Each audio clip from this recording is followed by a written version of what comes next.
All right, boys, this is episode number 29 of the Deconstruction Podcast, brought to you by Jobtable, the simplest way to grow and manage your construction company. If you're in the trades, contractor, have your own business, looking to streamline your operations, save time on administrative work, check out jobtable.com. You can sign up for a 14-day free trial and see why now over 1,000 people are using Jobtable every single day to manage their business. Boys, how are we doing? What's going on, boys? Good. What's going on? Good. Feeling good. It's going. I'm going to kick it off here with not exactly a review, but an email I got the other day, which is just a short and sweet one here. So I blurted out, didn't want to show who the client was, but he just said, already sent over 80,000 in quotes. Thank you. So this is a client who literally just signed up probably 20 minutes before like sending this email. So just to show how simple and easy and effective it is, like right out of the gate. Like there's no learning curve. Like he literally signed up and sent me that email within 20 minutes that he already sent out 80,000 in quotes. So that was really cool to see. I love getting Big shout out. emails and Big shout out messages to like that user.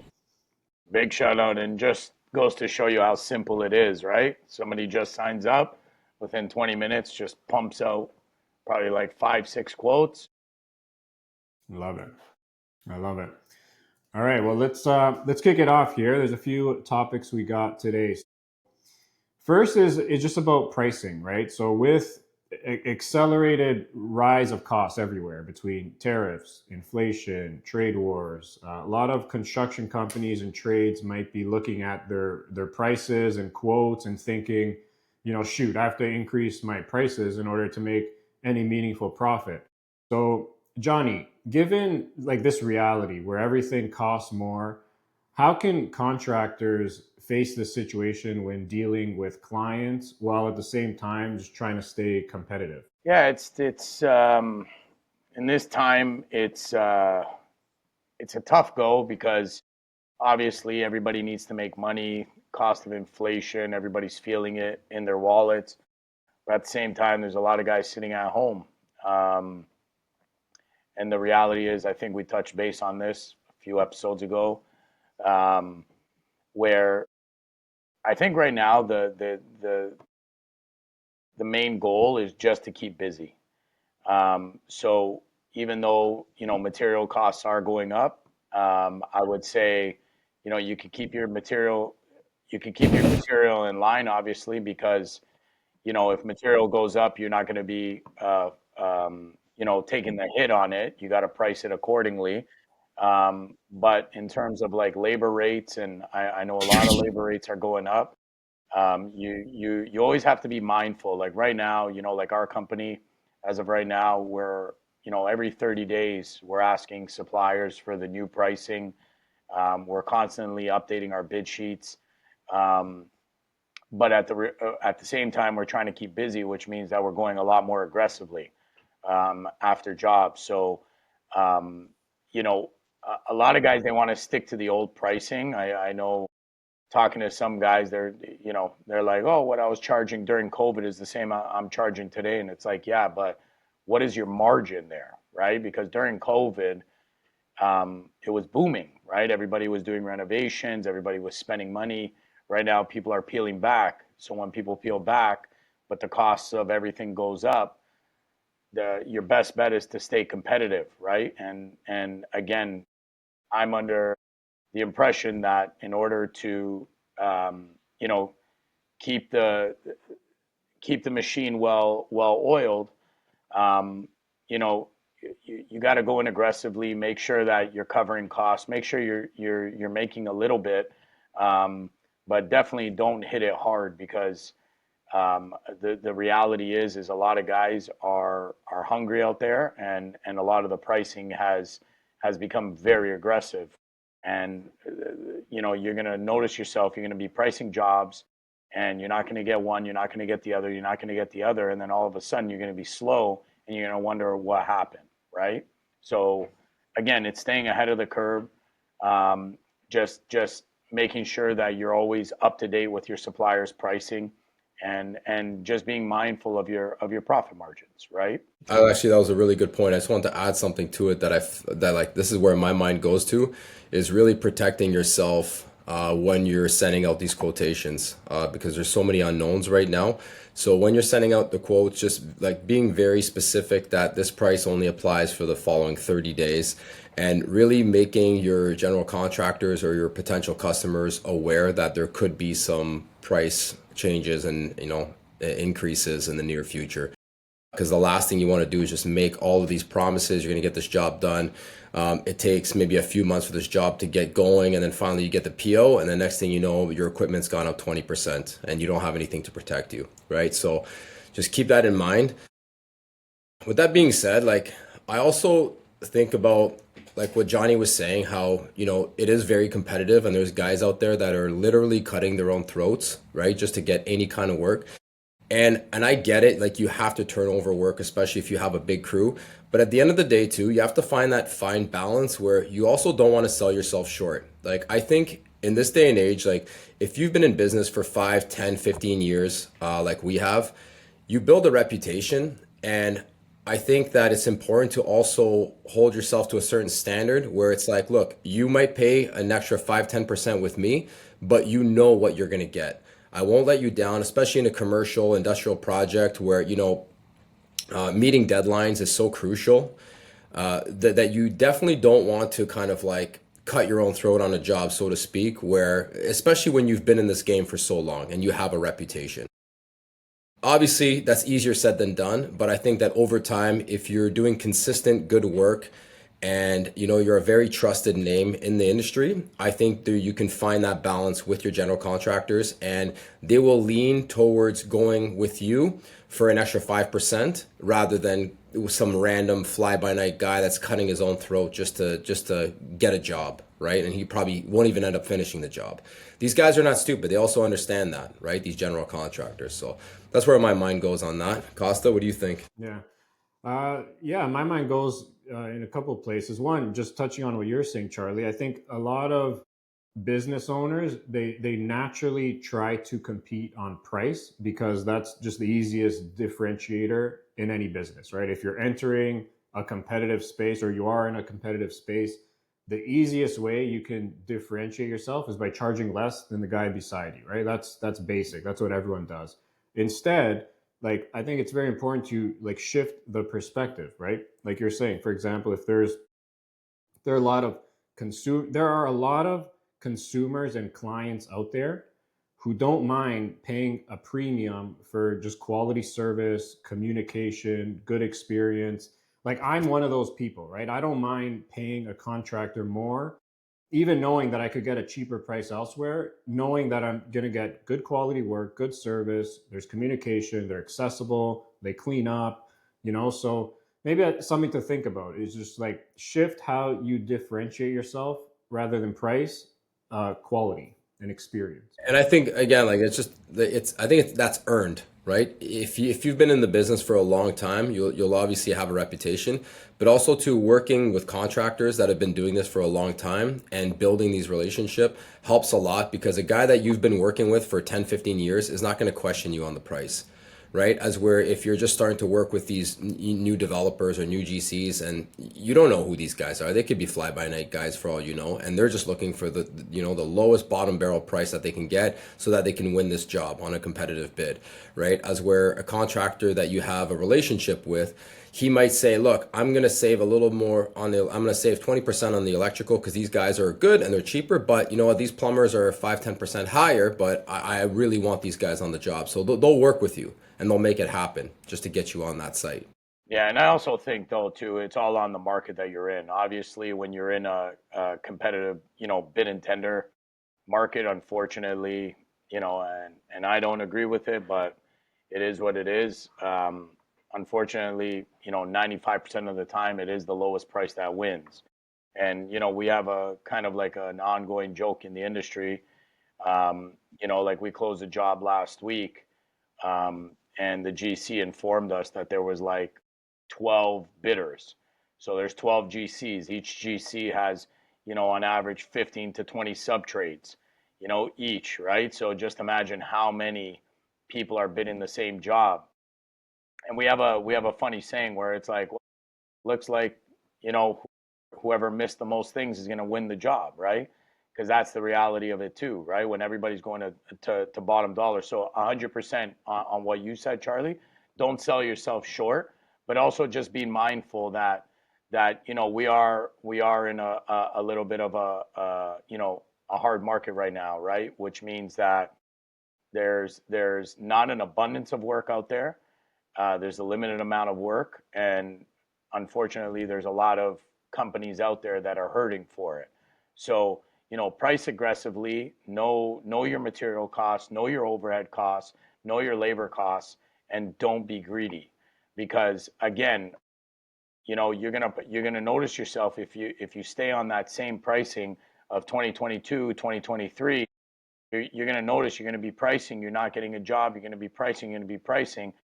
3, 4, 5 months later, all of a sudden you have no work, and you're sitting there scratching your head wondering what the hell happened. And the reality is that, look, man, those 20, 25%, 30%, 35% margins, it's not realistic in this market right now, right? So again, don't sell yourself short, but also understand where the market is right now. And the market right now, it's a hard market. A lot of people out there that they need work, so they're going after it aggressively, right? Even to a point, again, another terminology that we use is they're buying the job, right? If it costs them $100,000 just to keep guys going and not to lay anybody off, they'll bid it at $100,000, right? Just to keep dollars turning. So, just everybody be mindful of that, because it's not what we got into business to do, but the reality is, this is what it is. I was just talking to a client who's been in the industry since the 60s. He took it over from his father, and he's now slowly transitioning to handing it over to his kids. And he gave me a word, like, some good words of advice where, he's like, look, I've seen this in the late 80s, early 90s. I saw this in 2008. This is the time you need to tighten up, right? Once the market gets good again, you can go back to your regular margins. But that's the only way to stay afloat, unfortunately. One more thing to add too, a bit of a pro tip for up and comers that might not know about like these things in the bid and tender world, is really learn to read the drawings properly, and not only read them but dissect them to a point that you can almost foresee the future, that you can maybe go in at a lower price because you can see extras down the road, right? If you see an issue with the drawing, if you're able to get on site and maybe get ahead of the other bidders, try to actually get boots on the ground, compare the drawings to what's actually on site, and then start looking for potential extras. Because if you can come in at 20% less when you know you're going to hammer them on extras for a bunch of mistakes that they made on the drawings that nobody else knows about, that's a big competitive edge if you're able to do that. Something else just to think about, you guys are coming at it from like the commercial side, but now just looking at it from more of like a residential consumer angle, right? I think in general, like business owners are very naturally reluctant to charge more because of this belief that they're going to lose customers, they're going to lose business, right? If you increase prices. Now, from my personal experience, I know I'm not in construction, but I don't see why this can't apply to really any business, especially on like the residential side. I find that you rarely, if ever, lose clients because of a price increase. Like I really think a lot of that reluctance and hesitation is in your head in a lot of cases, and never actually results in any meaningful loss of business. If anything, I would say it's like the complete opposite, where increasing your prices will actually help you increase your revenue, make more profit, increase your margins, and you can start investing more into your business, hire more guys, do more marketing, get more work and all that. And I'll even take it one step further to say, like, forget inflation and rising costs and materials as the reason to increase your prices. I would say, like, even in times of no inflation, I think businesses should be looking at price increases as just like a general strategy or like lever to increase your margins in general, like just as a pure like business strategy No, perspective. What's your take on that, John? yeah, that's a good input. But I'm going to push back on it a little bit because look, so we go into these conversations a lot, right? Whether you're in residential, commercial, it doesn't matter. So, increasing the price, if the cost of materials has gone up, that's not increasing a price. That's just, what the cost is to buy the material. Okay. Where I'm talking about increasing of costs is somebody that says, okay, I no longer want to make 15%, I want to make 20%, right? Well, you don't increase your margins, right? That to me is where I increase my costs, right? So if I'm trying to increase my margins, that's what it means to me by increasing my costs. So I don't want to increase my margins when I need work and when the market is like this. And why is that? Because the reality is that in construction, you're not going to lose clients, but you're going to lose the opportunity to certain jobs. And those jobs sometimes they open the door to another client. Now, if you hit somebody with a price where, let's say you hit somebody with $100,000, quote, and they're getting 2, 3, 4 other quotes at 60,000, 70,000, 80,000, they're gonna look at you like, what the fuck are you doing? You know what I mean? So the reality is that if you send in your pricing, and it happens more often than not where you're when they compare you to other people, because the reality is they price check you. You can have, we have long-standing relationship for 15 years, and our GCs will tell us honest, I'm getting this, I'm getting these two other companies to price, strictly for the fact that I have to price check, right? Like, we have such a comfortable relationship. I want to make sure you're not gouging. Now, at the beginning, I used to take that to heart, where now it's almost like I know what they're doing, and I have to accept it, because that just keeps these relationships almost in check. You know what I mean? It's almost like a friendship where it's like, okay, you're not talking behind my back, right? It's like, no, I'm not, right? If you get caught once, twice, 3 times, and you keep saying you're not, they're not going to trust you anymore, right? And I feel like sometimes it adds to the relationship. So again, what I'm talking about onto increasing costs, I get everybody wants to increase their revenue, but there's a time and a market for that. And unfortunately, right now, it's not the market for that. Just like, when interest rates were going up, it's not the market to go be, leasing a new car, right? Or taking a finance on something. It's just not the market. Listen, if you have no other choice, sure, you're going to do it. But if you're busy and you want to increase your costs, sure, try it. See what happens. You might get the odd one here and there, but the reality is if you're getting price checked, you might find yourself out of work faster than you anticipated. It's just, unfortunately, you look at the unions, you look at how many people are sitting at home, you look at just infrastructure like government projects. They're not going crazy. You look at the private sector. A lot of people are still unsure on whether these big companies or corporations are going to spend money, and all the way down to your homeowner, right? Your homeowner is feeling it in their pockets because of inflation, which means that they're a little bit more frugal with their money too. So I would just say, again, getting back to being honest, right? Look, I just had this conversation this morning, right? The guy called me and he's like, look, is there anything we can do on the price? I told him up front, I'm like, man, I'm on 10%. You know what I mean? Anything less than 10%, like, what do you want me to cut? That's the only place I can cut. I can't cut my labor because, you need X amount of man hours to complete this job. The material is the material, right? Whatever the material costs, I have 10% on it. Whatever the equipment costs are, I have 10% on it. So I'm making 10% across the board. Take my number, right? Take 10% off. You'll know exactly what my profit margin is, right?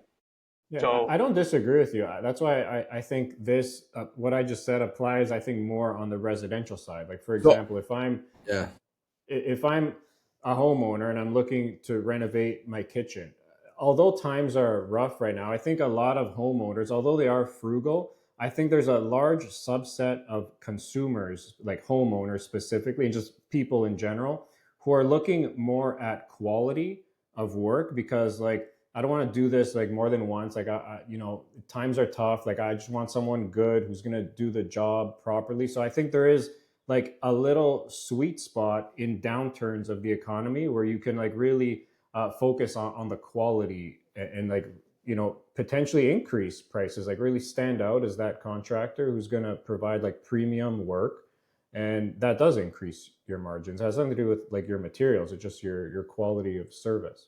Costa, I don't disagree with you. It kind of goes back to what I was saying at the beginning. I think you're right. Like there is an area there where you can raise your prices, but I think it has to be earned. And I have a really good example. Like we obviously we know a lot of people in the industry, but specifically, we know people that have to get their kitchens done, right? So we know a bunch of cabinet makers, and most companies nowadays, you're going to be around anywhere between $25,000 and $30,000 for a good quality kitchen, right? Uppers and lowers. Okay. There's a company that is like white glove service, amazing reputation. Their quality is second to none, and they're now charging anywhere between $60,000 and $70,000 to do a kitchen. Okay. Now, is the quality worth double? Absolutely not. Okay. But why are they able to charge what they are charging? Is because they have earned that reputation of being the best cabinet makers in the city. And they have a white glove service. You get the royal treatment when you walk in, and they have just kind of created this aura when you walk in, right? Like they greet you at the door, they sit you down, you have coffee, it's a whole production. And they really make you feel important, and they guide you through every step of the way while holding your hand, right? So again, I think it's totally like, look, they've done it. It happens all the time. But again, that was a lot of years of hard work of building that reputation, of getting clientele, word of mouth, until they couldn't keep up with the demand anymore, right? And they said, look, we have an abundance of potential customers. We don't even have to advertise anymore. So they seized the opportunity, and they elevated their quality. They got a bigger plant. They started making their own millwork, everything. And they were able to charge those prices. But again, it was earned. It's not like I can just come to you and say, hey, I'm a roofer. Everyone's quoting you 15 grand, but I'm going to charge you 20 grand. You should go with me, right? It's like, who are you? What have you done? Do I know you? I've never even heard of you. I feel like you have to understand your market, right? So that kitchen company that Charlie's talking about, um, they obviously built a brand, they built a product, that, like Charlie said, it's second to none. But they've also weeded out those, let's just say, cheap clients, right? Um, so they really understand their market. They're going after those high end, you know, like custom homes where like you said, Costa, people have no problem in saying like, look, man, I don't mind spending a little bit more. I want headache free. You know what I mean? I want a good product. I want headache free. I want to know that you have this under control. I want to know that you're showing up when you say you're going to show up. You're going to meet these deadlines, and people kind of weed out those clients, right? So I just want our listeners to really understand, because if you're that service company and you're doing service for government housing, right? It's probably not the right place to raise your margins from 10 to 35%, let's just say, right? um, you got to really know your market on who your clients are, and what kind of budget they have for the project, right? We've That's done. a great point, man. I was going to say quickly, that's a great point, because if you're doing work in a lower class or middle class neighborhood, right? A guy has $4,000 budget to fix his roof.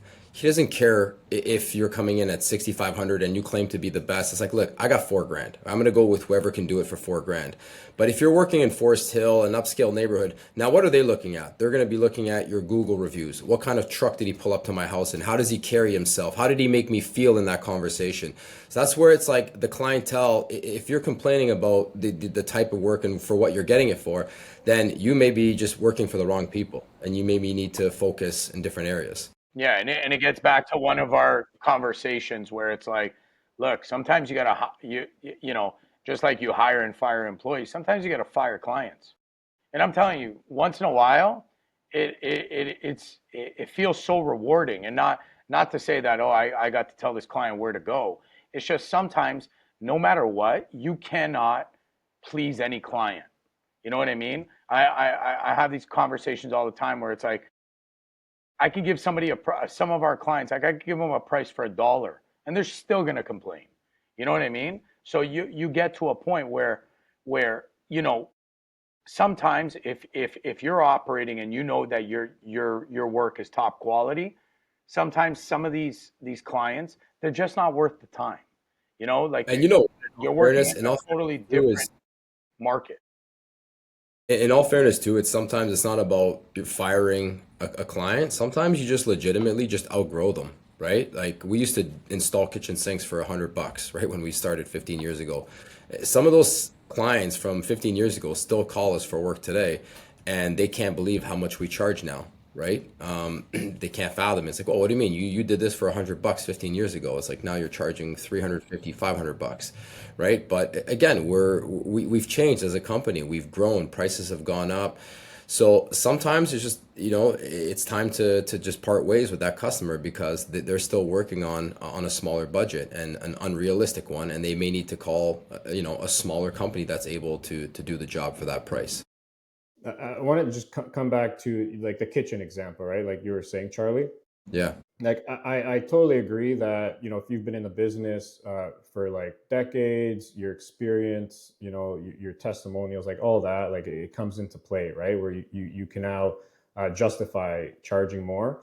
Um, However, I do think nowadays this is where like my marketing hat comes on, right? Like I strongly believe like let's use that kitchen example. If you're like a new company who's been around, like call it less than 2 years, but like since day one, when you started that company, you were just committed to like just quality. So like you're all over social media. You've built up in 2 years like 100 Google reviews. So it looks like shit, this company's been around. That's not impossible. It's actually very easy to do nowadays. Yep. Yeah. So even as a new company with like really like smart marketing on social media, Google, whatever it is, I still think you can charge maybe that same price that company's been around 20 years and justify it just because of you're still having that white glove service. It's the perception of the marketing. So I 100%. don't necessarily think you have to I be agree with around that. 20 years to charge more. No, no, no. And look, and honestly, yeah, if you can put money towards marketing and you can kind of build an image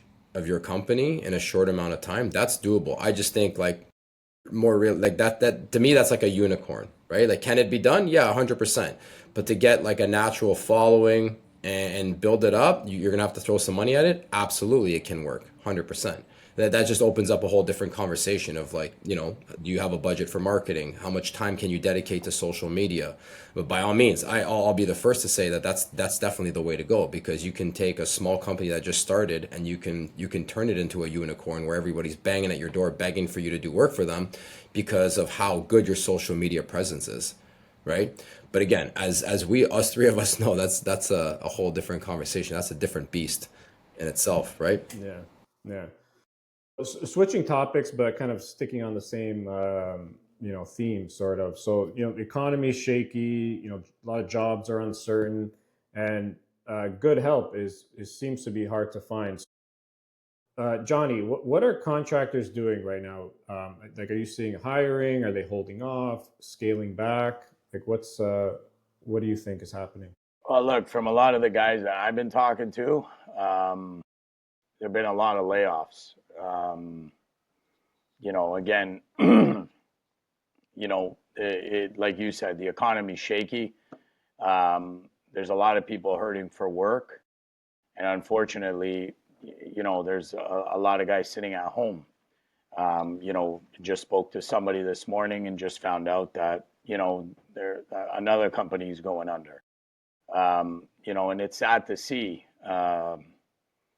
because we're on such a good run. And again, just like the markets, you see them go up and down, up and down, up and down. So right now, I would just say for anybody busy out there that needs help, I find that there's an abundance of qualified tradesmen that are looking for work.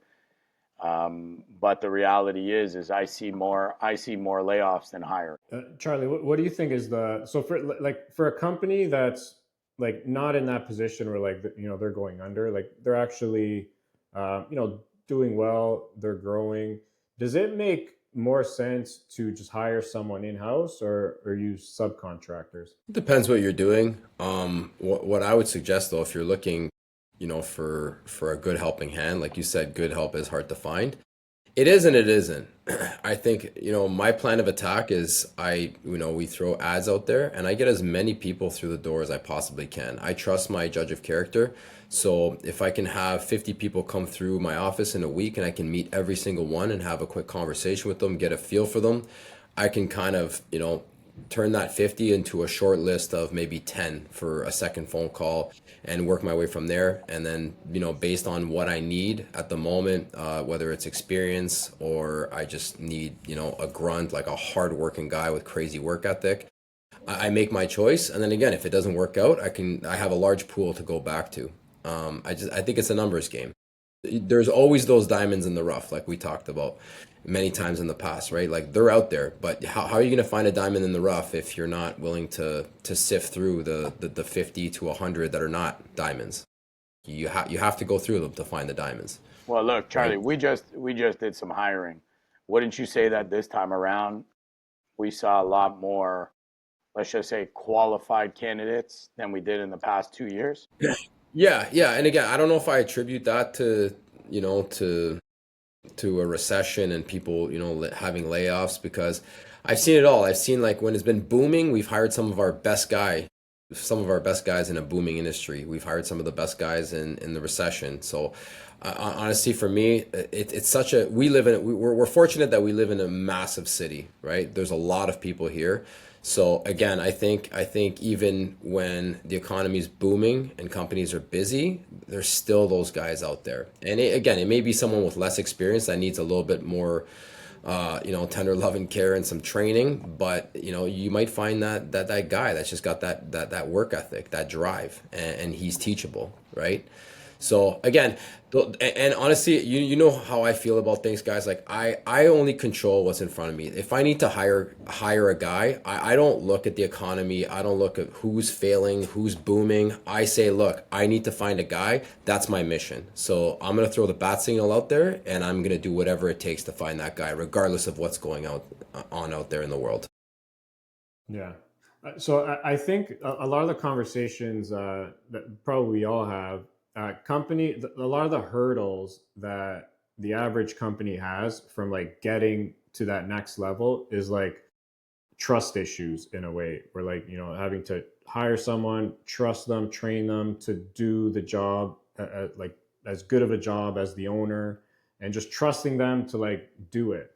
Um, Charlie, what's your take on that? I know you've spoken on that a lot. So like for the anyone listening who's kind of in that position, who wants to maybe get off the tools and start growing their business, like, how do you look at that? Ask a lot of questions. Like, make it an open conversation, especially like I try not to put the spotlight directly on them when they come in for an interview. I try to make it a two-way conversation. If they have questions for me, I want them to know about my company, and I'm very transparent about all the negative stuff, right? If you're going to be working on a shitty job, I'm going to let you know. If it's going to be long hours, if it's going to be night shifts, I'm very open right from the beginning, because I don't want to have any bad taste left in their mouth or mine. So in return, I ask them a lot of questions, and I tell them to be very honest. And the beautiful thing about construction is there really is no hiding behind a desk, right? Like you're out there in the field.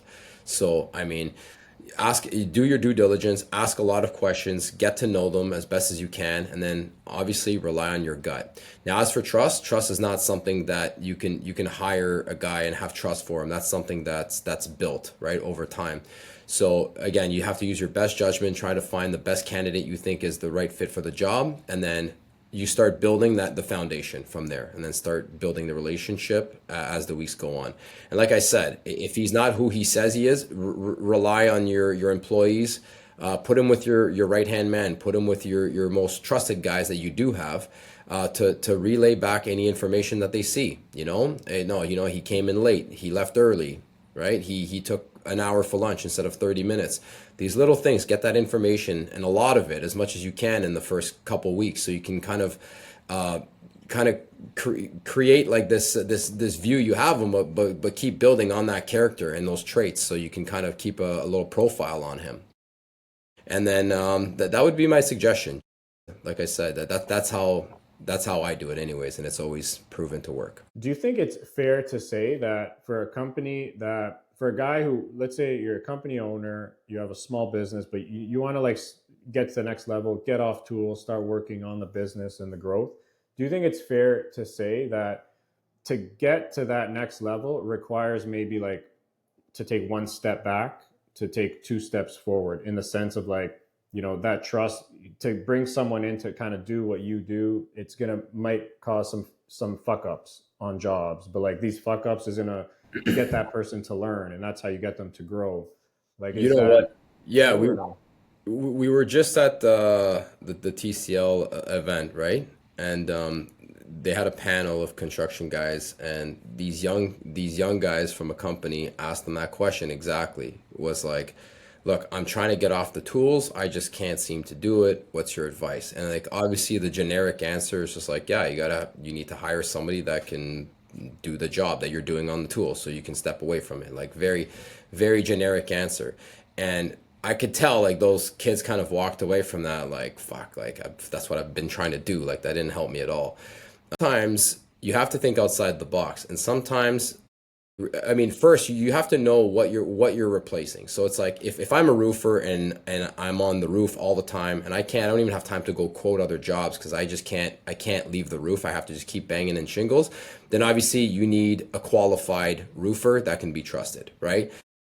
And who will take over that position will most likely be somebody that's been working under you for years, right? Who's your number one guy that's with you day in day out. He's not late for work. He shows up and he's side by side, and you guys bang off work every single day.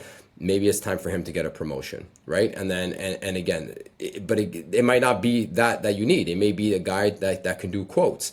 So if that's the case, you may not need a roofer, and you got to start thinking outside the box. So it's like, hey, maybe I'm looking at my guys to get off the roof and go do quotes, when maybe I should just be hiring somebody that can just measure out a roof, right? And understands the quotation process. I mean, and it could be somebody that can actually pay less money than a roofer. So it's understanding what you're actually doing in the business and who is the best person to replace those parts. And it may not be one person, right? Like I think a lot of times we make the mistake of thinking, oh, I need one guy to come in and take over my job.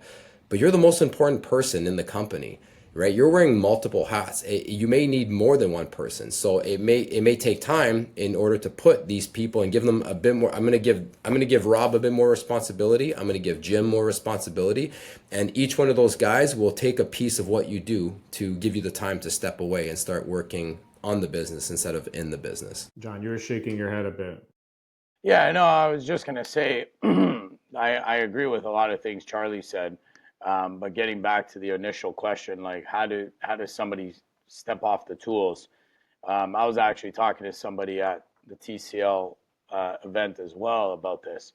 Um, so a lot of guys, they just want to wave a magic wand and be like, I want to get off the tools, so let me just hire somebody, put them in. But how do you trust them? How do I step back? It requires time, right? It's like building a house, right? You don't just build a house on land, right? You gotta have footings, you gotta have foundation, right? And I always get back to, footings and foundation is everything you build off of. So when you're hiring somebody, it's about molding them. It's about giving them your company culture, right? It's about on the way you want to do things. I always say it a lot of times, hiring like a licensed guy sometimes, um, they're harder to train because they've already been trained a certain way by somebody else, and they've been through companies, and then they come to your company and they just don't like the way you do things. But that's the reality is, well, it's my company, this is the way we do it, and that's why we've been successful, and that's why I want you to do it the way I want to do it. So a lot of times, a lot of guys, they just want to wave a magic wand on it, but then they hesitate to hire a guy where they can start training. And that's my advice to everybody. It's like if you're looking at getting off the tools, depending on what trade you're in, and what the responsibility is that you're stepping away from, and what, like role you want them to fulfill.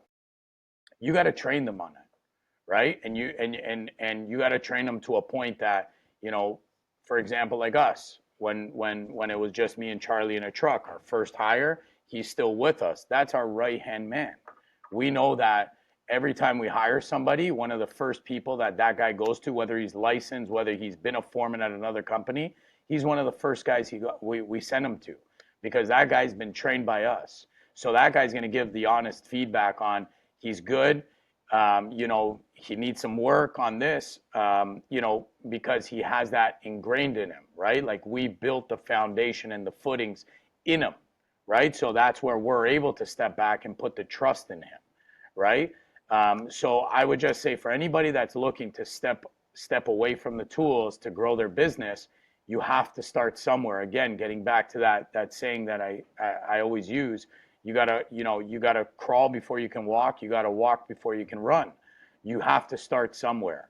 And reality is it's your company. So all the processes, all the procedures, the way you clean up, the way you leave a site, the way you show up to a site, that's all on the way you've trained them, right? So once you get to a point where you can have a right-hand man that can basically do what you can do, that's when you can start adding team members. You see what I mean? You need to have that initial guy where you have the utmost trust and he's trained the way you want him to be trained, the way you function, the way your company functions, right? That's where you can then take one step back. You might have to be there a little bit still, right? Because, the reality is nobody's going to care for your business the way you do. But if you got the guy at, 85 to 90%, then you can start adding people, but then, kind of giving the incentive to that one guy that you train, where it's like, look, man, like, you're the guy, you know what I mean? You're my eyes, you're my ears, the way we do things. So anybody else who follows after you, you're basically, other than me, you have the biggest say. And I'm telling you, that goes a long way, because a lot of people, they want the responsibility, right? And they feel valued when they have that responsibility. And the reality is that you need somebody competent enough to your liking in order to take a step back. So my word of advice is always start with one. You know what I mean? You gotta pick that one guy that you're gonna train, you're gonna mold. You gotta see that one thing in him, right? Like Charlie says, if you're a guy that, your main objective is like that grit, right? If you find the guy with the grit, but he doesn't have the skill, but he's personable and you feel like you can train him, right? Start there. You know what I mean? Start there, because the longer you keep, processing this in your head, the longer you're going to be at that same spot where it's like, do I hire a guy? How do I step off the tools? Yeah. I think you guys both hit some interesting points, right? Like, crawl before you walk. And Charlie, I like what you said about like thinking outside the box. Everyone always thinks like, how do I get off the tools? But like, think about the typical day of a business owner. Like, think about all like the mundane, like bullshit admin tasks that like you have to do that just drain up a lot of your time. Like, maybe start there. Like, chip away at those like admin tasks that really you shouldn't be doing. Maybe it's like as simple as hiring like a virtual assistant for like a few dollars an hour online to do like emails and like things like that. So like there, maybe you're saving 1-2 hours a day, and then like you start like chipping away at those layers. So yeah, maybe it start slow, crawl before you walk, and there's other ways to take back some of your time. Actually, it's funny you say that, because that's also like a great point. Start on looking at the things that you have to do in a day, and see where, if something's taking you an hour, how can that one thing that takes you an hour, like you said, right? Those admin tasks, how can you reduce that to 20 minutes, 10 minutes, right? Because now you just buy yourself, 40 minutes, right? Now imagine if you have a couple of those tasks every day, you can start getting your time back. Yeah, 100%. And we hear like, man, we can probably have a whole episode of just stories and feedback we get from Jobtable clients on like how they're actually doing that, right? Like, off the top of my head, one of our clients, small electrical company, was doing invoices manually, service company, and he'd always have backlogs. He'd spent like, his entire weekends just invoicing. After implementing Jobtable, he literally freed up, like, he told me, I want to say like 10 hours a week, just because he can invoice literally from his phone, from his truck, in like a few clicks. So like as simple as that, you don't even have to hire anyone, just like buy a software, right? Yeah, That's 100. one example. Like I'm sure you have like several as well. We can go down the list. Yeah, we can go down the list. And again, I know it's going to sound like a cue to Jobtable, but timesheets was another one, right? We have 30 employees. My girl in the front used to, chase these guys around. I used to chase them around, because she wasn't getting anywhere with them, and I'd have to call each one individually. It's like, guys, she's doing payroll. You guys have not submitted your timesheets. And you start getting emails one at a time with timesheets, and now you got to pull up this attachment that was like a piece of paper that they took a picture of, right? Or some are sending it in a text message, right? It's very messy, right? By the time you just go through timesheets, it's like there goes 4 or 5 hours. Then you still need to do payroll. You know what I mean? So like you said, Costa, start looking at the tasks that you have at hand, day to day, week to week, and start looking at how to cut that time.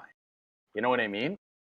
And funny enough, we're coming full circle back to the original conversation that sometimes finding an edge is not cutting your price down. It's just becoming more efficient in a company, right? Exactly. Where your time is being spent. So it's like just like Johnny just said right now, just cutting down on your timesheets and digitizing everything using a software. Let's say it saves you 20 hours a month. That's 20 hours that you didn't have before that you can now focus on bettering your business, right? So Another example is another Jobtable client. I think they have about 5 or 6 employees, but most of those employees were just like on projects and like, jobs. So the owner would always do the service calls and all the service work because they didn't have like a process in place. Like he didn't want his employees to do the pricing. He didn't want to show them like what he's billing for and things like that. So now with Jobtable, they're just using work orders. So now he's sending his employees to do service calls, and all they have to do is do work order, time and material, and that's all they're responsible for. Now the owner can just be responsible for the invoicing from his office or from his desk, right? So that he literally just from software pulled himself away from actually getting on the tools to do service. That's another practical example. Yeah, another example I have actually, and look, I was like hesitant to say this, but the reality is because we're on the topic now of like saving time, saving money, and finding a cutting edge. So another one was, there was this other company that they've been a Jobtable user now for about a year. And they were just having a little bit of, I want to say, a tough time with their admin person, right? Because again, they hired them to help them out in the office.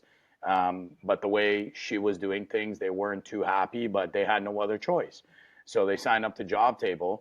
And, they were paying her about, a salary of about, I think it was like 800 to 1,000 a week. And once they got onto our platform, they noticed very quickly, right? Where it was like, oh man, I can do this myself and I can be anywhere. You know what I mean? And they ended up letting the admin go, right? And what did that do? That brings down their overhead costs almost $5,000 a month. You know what I mean? So again, and then now what happens is, whatever, even if they stayed at the same, amount that they're billing every month, you know what I mean? They're 5,000 plus positive more at the end of the month, right? So again, it's getting back to exactly what Charlie said. It's just sometimes you got to think outside the box. How do I make more money? Well, you got to look at your efficiencies. That's where you always start. You know what I mean? Look at your efficiencies. Everybody wants to get off the tools. I get it. You know what I mean? But before you get off the tools, like, are you efficient on every other section of the business, right? How the phone calls are coming in. How are you taking client intake? How are you, like you said, Costa, how are you doing your service calls? How are you billing the service calls? You know what I mean? How you project managing? Who you sending here? You know what I mean? All of that, right? So it's Another similar example that I heard recently, similar to that, Johnny, spoke to another job table client who, now that it's like tax season is coming up, he was telling me that he cut his cost of his accountant by half because prior to Jobtable, it wasn't using any software, like literally like paper bills and whatever. So the accountant had to like do all the bookkeeping, take all this information. It was very time consuming. But now with Jobtable, it's all digitized. So you can literally in a click send him his P&L, send him his tax report. So like the accountant's job literally like cut in half, if not more. So like that caught his accounting overhead costs by half. To your point, now that increased your margins, right? no, and and So and and I Amazing. I still can't understand these contractors, truthfully, and it's no knock on them. Look, I know a lot of them. We say it all the time. Again, on this show, a lot of contractors, they always say, "I've been doing it like this for 30 years." No, I get it, but are you driving the same car you were 30 years ago? You know what I mean? Are you wearing the same, like, things evolve? You know what I mean? And you have to evolve, right? Like prime example, Costa, is when AI was first being spoken about. I remember you saying specifically, right? And this is before we even got into software. I remember you saying specifically, AI is one of those tools that if you don't use it, you're going to be left behind, right? Because people are just going to start using it to a point, and it's going to evolve to a point where, whoever's not using it, they're going to be left behind because it just streamlines, and it just like makes things so much easier, right? In certain scenarios. And I remember saying to you, like, yeah, okay, here we go. Like, this is just a software guy, a tech guy saying this, obviously, but you can see it, right? You can see it. You can see the people who have started to implement, you know, like you build is a prime example, you know. So before you wanted to hire somebody, it's like, okay, I got to put a post here, I got to put a post there. Now I got to sift through all these resumes. I got to do this, I got to do that. They built a platform where it's like, okay, you're looking for a job posting. You put your job posting here, it sends it out across all platforms, and then the AI will literally sift through all these resumes, right? And check all the boxes to what your requirements are, and literally cut your hiring time on candidates, like shortlist your candidates for you, you know what I mean, within minutes, right? And it's like, holy, I would have had to go through these 120 resumes all by myself, right? So again, 100%. a lot of people got to stop looking at this like oh, that's something else I got to learn. Look, guys, at one point or another, you're gonna have to. We're in 2025, right? And again, everybody's talking about making more money, increasing margins. Sometimes it actually has to do with, I remember you say, Costa, right? You look at your expenses every 3 to 6 months. You know what I mean? And that's the way to do it, to see where am I spending money, or where am I wasting time, and in turn spending money irresponsibly, right? And how can I cut that? How can I make that more efficient, right? And that's what I say to anybody that asks us about Jobtable. It's like, how much is your, like, what do you bill yourself out an hour? Normally the normal thing you get is anywhere between 90 and 125 bucks an hour, right? That's typically what these owners say, right? Oh, 90 bucks, I'm 100 bucks an hour. Okay, what about if I were to tell you for 50 bucks a month, you know what I mean? For 50 bucks a month, I can save you, on average 10 hours, right? What would you say to It's a that? no-brainer. Yeah. Sign me up. Charlie, Anyway, not to put you on the spot. So Charlie, you're an owner of a plumbing company, 30 plus employees. Like you're responsible for a lot of the stuff like on site and the crews. It's a Wednesday right now at 2 p.m. Hmm. You're sitting at home. How are you doing this? People are probably looking at you like, how the hell is this guy at home right now? 2 p.m. on a Wednesday. Yeah. Well, for one, Jobtable helps a lot. While we've been doing this podcast for about an hour, I've actually been able to check on 3 different job sites just right from my phone, just by peeking over at my screen.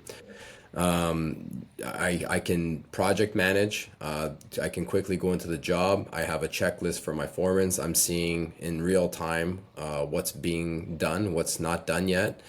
I can add drawings, any emails that are coming through. I can quickly add extras, and this is information that's going to be relayed to anyone I give access to within seconds. So on site, they can access that information. For me, forget Jobtable, just the software in general has been a complete game changer. Like Johnny said, I think people forget what they're very quick to say, oh, I don't need a software. It's going to be too expensive, this and that, but they don't realize that if you put, and even $100, like forget $100, let's just say $20 an hour, right? If you save 10 hours a month, which is, we can blow that out of the water, but even 10 hours a month at $20 an hour, you're already saving money, right? And I don't necessarily say like save money, you're making money, you're putting money back into your pocket. It's really a no-brainer, right? So and we have something for everybody. If you're one guy in a truck, you're a roofer, you're an electrician, and you're running around doing quotes, you're on the tools. Honestly, Jobtable is made for you because you can now create and send quotes and manage all your quotes, invoices, and everything in a matter of seconds, right from your truck. Okay. You can project manage, so you can store all the information. And once you start hiring guys, now they have timesheets. You can create their schedule. You can give them access to all of that. Now, for a company like mine and Johnny's, where we have 30 plus employees, it's just as powerful. It's just in a different way, right? Because now our estimators are quoting from the office on bid and tender jobs. They're now using Jobtable to create the quotes and send them out. So if I'm out on the road, I can see quotes going out in real time. Okay. I can now see when our general contractors are opening these quotes and seeing them. I can follow up. Once we get the job, our project manager takes over. We get a PO. They can now, now the job is a live job. They can start importing drawings. So, the IFCs, the IFTs, any shop cuts that are approved, not approved. And again, we can now give whoever's going to be on the crew to do that job, we can now give them permissions to access these things. So, I mean, I'm giving you, a few examples out of, hundreds that are time savers, right? So when I tell you we can save more than 10 hours a month, we really can. Another big one, that, even for us as well, is just knowing when you got paid, right? I can't tell you how many phone calls I got to make in a day or in a week or in a month, just following up on people like, hey, when can I receive payment? You know what I mean? Or, is the check ready?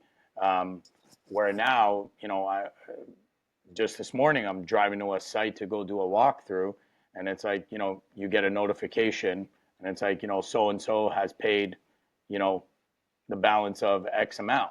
You know what I mean? So now I have the ability to send a quote to send an invoice from wherever I am, right? So if my guys tell me that, hey, we're done the rough-in, we're about to pack up, we're gonna leave, I know that the rough-in is a line item. I'm billing it right on the spot, right as I'm on the phone with the guy.